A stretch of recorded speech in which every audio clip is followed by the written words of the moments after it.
बघा, जीवनामध्ये मनुष्याला जी विवाह झाल्यानंतर पत्नी प्राप्त होते ती पत्नी कशी असावी? जीवनामध्ये पत्नीचं फार महत्व आहे. ती अर्धांगिनी म्हणून समजली जाते, अर्ध अंगिनी. योग्य पत्नी जर प्राप्त झाली तर मनुष्य, एखादा व्यक्ती बिघडलेला जरी असेल तरी सुद्धा जर स्त्रीने ठरवलं तर तो व्यक्ती चांगल्या मार्गाला लागू शकतो.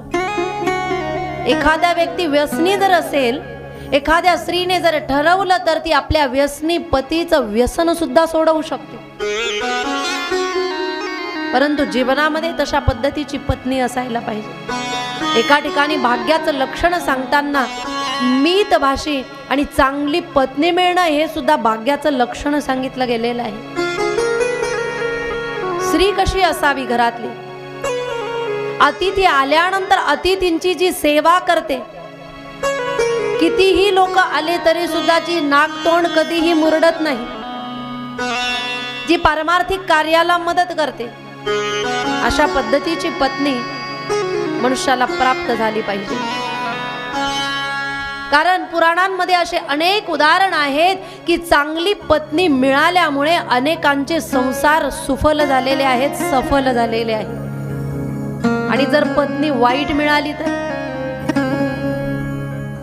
पारमार्थिक कार्य करणाऱ्या व्यक्तीला जर वाईट पत्नी मिळाली आणि तो व्यक्ती जर म्हटला मी कथेला निघालो, त्या पत्नीने एक जरी आवाज दिला, कसली कथा आणि कसलं काय असं म्हटल्याबरोबर त्या माणसाला घरी बसावं लागतं. एखाद्या व्यक्ती दान धर्म जरी करायला लागला, सप्ताह आहे गावामध्ये आपल्याला पावती फाडायची, पैसे जरी देऊ लागला, एखाद्या पत्नीने आवाज जरी दिला, सप्ताह आणि त्याच्यासाठी वर्गणी काय गरज आहे? एक आवाज दिल्यानंतर काढलेले पैसे सुद्धा त्याला खिशात टाकावे लागतात. स्त्रीमध्ये फार मोठी ताकद आहे. किती ताकद आहे म्हणतात स्त्रीमध्ये? एका स्त्रीला विवाह करून घरी आणण्यासाठी 1500 लोकांना जेवणाची पंगत द्यावी लागते. फार मोठे नातेवाईक लवा जमाव घेऊन जावं लागतं तिच्या घरापर्यंत. त्यावेळेस ती एकटी तिकडून येते. किती मोठी ताकद असेल? घ्यायला जाताना 1500 लोकांना न्यावं लागतं एकटीला आणण्यासाठी. आणि तिकडून येताना ती किती जण घेऊन येते? एखादी कलवरी सोबत असेल, येताना ती तिकडून एकटी येते. किती मोठी ताकद असेल? स्त्रीमध्ये फार मोठी ताकद आहे. तिने जर त्याचा योग्य वापर केला तर ती आपल्या पतीचं जीवन सुद्धा बदलवू शकते. महाराज, 11 वर्षापूर्वीची 1100 वर्षापूर्वीची घटना आहे. वाचस्पती मिश्रा विवाह झाला आणि विवाह झाल्यानंतर 5व्या दिवसापासून त्यांनी शंकर भाष्यावर लिखाण करायला सुरुवात केली. जसं लिखाण करायला सुरुवात केली, लिहित असताना 36 वर्ष झाले. 36व्या वर्षी जेव्हा ते लिखाण पूर्णत्वाला येऊ लागलं, शेवटचं पान लिहित होते आणि दिवा जो लावलेला होता त्याच्यावर काजळी आली, अंधार होऊ लागला. अहोरात्र सेवा करणारी ती पत्नी त्या दिव्याजवळ आली आणि दिव्याजवळ आल्यानंतर तिने काजळी काढत असताना दिवा थोडा विझणार, तेवढ्या दिव्याकडे लक्ष गेलं आणि वाचस्पती मिश्रा यांनी विचारलं पत्नीला, आपण कोण आहात देवी? त्यावेळेस पत्नीने सांगितलं हात जोडून, मी तुमची पत्नी आहे. 36 वर्षापूर्वी आपला विवाह झालेला आहे. तुम्ही अहोरात्र लिखाणाचं कार्य करतायत. मी रोज दिव्यामध्ये तेल टाकते आणि दिवा विझणार नाही याच्याकडे लक्ष ठेवते. मी रोज तुमची सेवा करते, परंतु तुमचं माझ्याकडे लक्ष नाही. अहोरात्र सेवा करणाऱ्या त्या पत्नीकडे बघितलं आणि शेवटचं पान लिहून झाल्यानंतर त्या ग्रंथाला नाव दिलं पत्नीचं, भामती. काय नाव दिलं? भामती. कारण जिने रात्रंदिवस माझी सेवा केली, कोणत्याही प्रकारचा व्यत्यय येऊ दिलेला नाही, तिच्यामुळे मी हा ग्रंथ लिहू शकलो, म्हणून ग्रंथालाच पत्नीचं नाव दिलं. अशा काही पत्नी पुरातन कालामध्ये होऊन गेलेल्या आहेत. कयादू, एका राक्षसाची पत्नी, भगवान श्री हरी विष्णूची भक्ती करणारी. पती जेव्हा वनामध्ये गेले आणि तपश्चर्येला बसणार, ज्या झाडाखाली बसले त्या झाडावर एक पोपट बसलेला आहे आणि त्या पोपटाने ओम विष्णवे नमःचा जप केला. आपल्या वैऱ्याचं नाव तो पोपट घेतोय म्हणून रागारागाने त्याच दिवशी जेव्हा हिरण्यकश्यपू घरी आला, पत्नीने पुन्हा पुन्हा विचारलं, सांगा ना स्वामी तो पोपट काय म्हणत होता? त्याने सांगितलं ओम विष्णवे नमः, ओम विष्णवे नमः. आपल्या पतीकडून भगवान परमात्म्याचं नामस्मरण करून घेतलं आणि नंतर गर्भाधान संस्कार घडले आणि परिणाम काय झाला तर गर्भामध्ये आलेला बालक एक भगवत भक्त गर्भामध्ये आला. नारदजी महाराजांचे त्याच्यावर नंतर संस्कार घडले, तो भाग वेगळा. म्हणजे पतीला पारमार्थिक मार्गाला लावणारी सुद्धा एक पत्नी असू शकते. आणि याचं उत्कृष्ट उदाहरण म्हणजे गोस्वामी तुलसीदासजी महाराज, ज्यांनी रामचरित मानसचं लिखाण केलेलं आहे. रामचरित मानसचं लिखाण करणारे गोस्वामी तुलसीदासजी महाराज. वर्णानामर्थ संगानां रसानां छंदसामपि मंगलानांच कर्तारो वंदे वाणी विनायको. ज्यांनी संपूर्ण रामचरित मानसचं लिखाण केलं, हे लिखाण करण्याच्या मागचं जर त्यांचं चरित्र बघितलं तर त्यांना परमार्थाला लावणारी त्यांची पत्नी आहे. विवाह झाला, काही दिवसानंतर पत्नी माहेरी गेली. गोस्वामीजींना पत्नीची आठवण आली, एवढे व्याकुळ झाले की रात्रीच्या वेळेस पत्नीच्या गावाकडे निघाले पत्नीला भेटण्यासाठी. रात्रीची वेळ, पाऊस पडतोय, नदी दोनही बाजूंनी किनाऱ्याने पूर्ण भरून वाहत होती. गावापर्यंत पोहोचले. आता पहिल्या तीरावर कसं जायचं, दुसऱ्या किनाऱ्यावर कसं जायचं, कसं बस लाकडं पडलेले दिसले, त्याच्यावर बसले, हाताने कसं बस वल्लवत दुसऱ्या किनाऱ्यापर्यंत आले.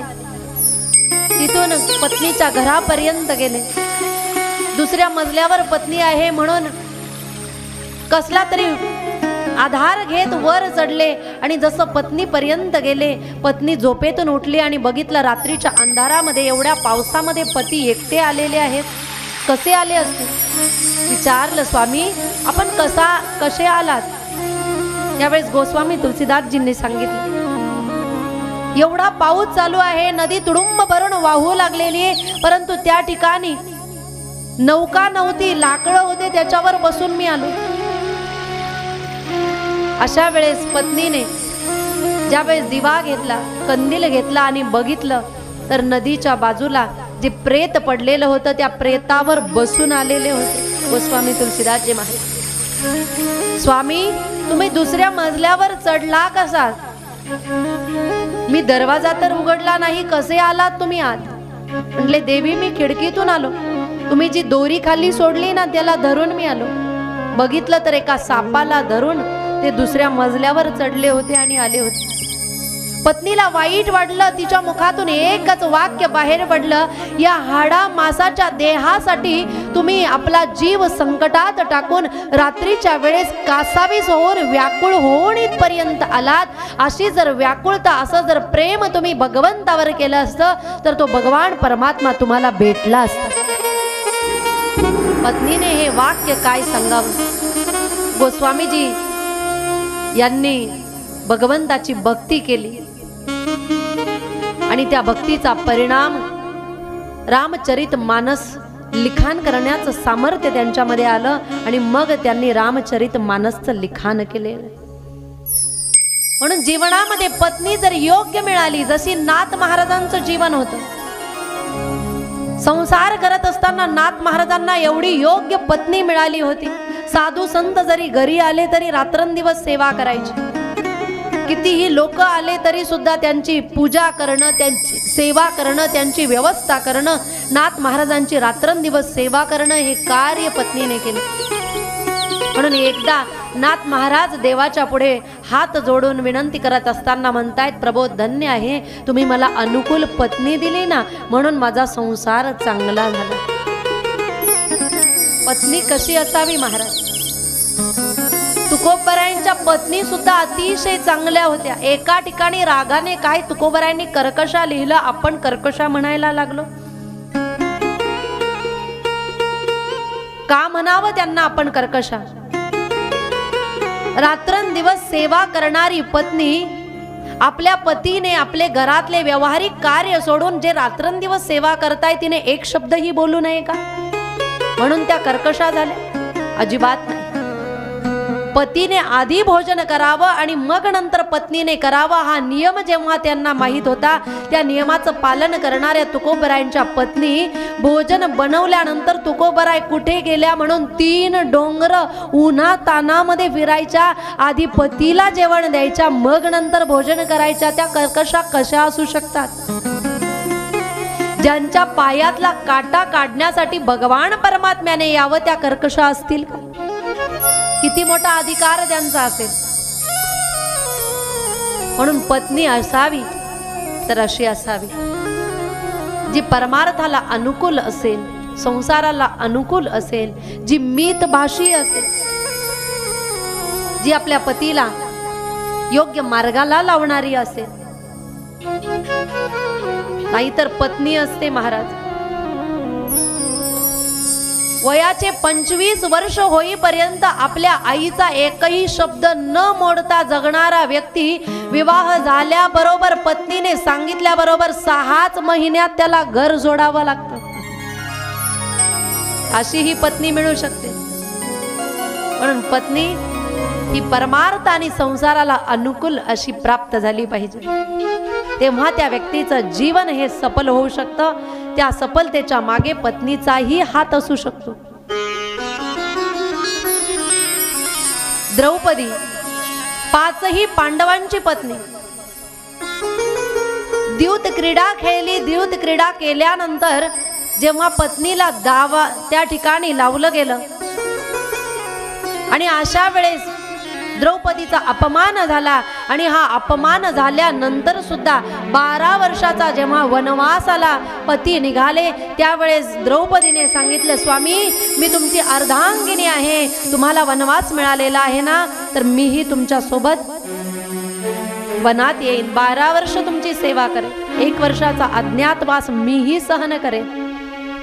पती बरोबर राहून त्यांची अहोरात्र सेवा करणारी पतिव्रता स्त्री जर कोण असेल तर ती एक द्रौपदी आहे.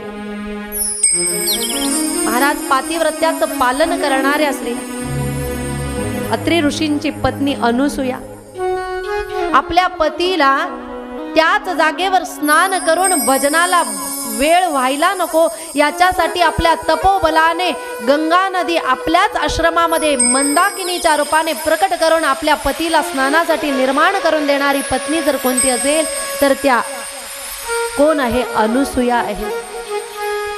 म्हणून जीवनामध्ये पत्नी अशी असावी. 14 वर्षाचा वनवास सांगितला कैकेयीने. रामप्रभूंना होता वनवास, परंतु तरी सुद्धा सीतादेवीने हात जोडले, नाथ जिथे तुम्ही तिथे मी, मला निरोप का देताय? निरोप कसला माझा घेता, जेथे राम तेथे सीता, मीही तुमच्या सोबत येईन. अहोरात्र पतीच्या मागे उन्हातानामध्ये रात्रीच्या वेळेस भटकंती करत 14 वर्षाच्या वनवासामध्ये रामप्रभूंच्या सोबत राहणाऱ्या सीतादेवी एक श्रेष्ठ स्त्री आहे. म्हणून अशा काही स्त्रिया झालेल्या आहेत की जे असं जीवन जगल्या की त्यांच्या नामाचा उच्चार जरी केला तरी मनुष्याचे पाप नाहीसे होतात.